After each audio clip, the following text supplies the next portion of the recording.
Afrika, ndugu wapendwa, tunaendelea kupata madini yaliyopo ulimwenguni yaliyofichwa na wanajiita wenyewe idara za siri, ambao ni serikali kubwa ulimwenguni, serikali zinazoongozwa na mademoni ambao ni wazungu pamoja na mabaharia wenzao. Afrika wanaifanya ardhi yao, watoto wetu mali yao, mashamba yetu mali yao, madini yetu ni mali yao, na akili zetu nazo wamezichukua.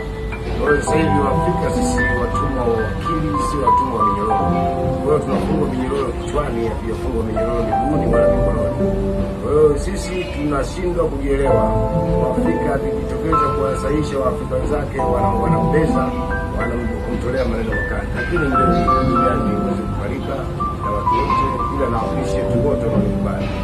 Afrika tulianzia mbali, lakini usaliti ndio tulifikisha hapa. Kama nilivyosema, usaliti wa Afrika. Ethiopia imekuwa usaliti wa Afrika. Zimbabwe imeanguka kwa sababu ya Afrika. Hatua ilikuwa inaitwa Zibiti Zimbabwe. Zimbabwe ikafeli.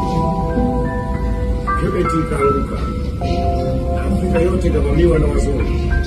Wazungu wakaita mkutano Berlin mwaka 1884 kwa ajili ya kuigawa Afrika pendwa, kujigea wao wenyewe ile mali yao, kajipatia vipanda wanataka na kutaka mpaka yao ambayo haijatusaidia kitu, inaija kutuangamiza kutoka katika kitu na chuki na kubeza.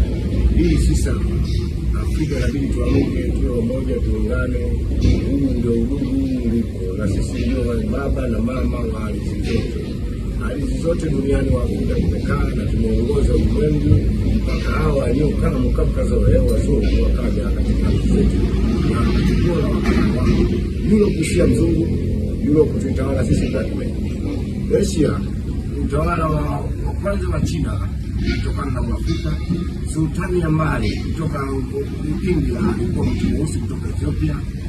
Wagiriki ya ardhi yetu wanaabudu mungu mweusi anaitwa Zeus, mungu mkuu katika mlima Olympic, mwenye miungu mingine wasaidizi 99 akiwepo mwanawe Nike.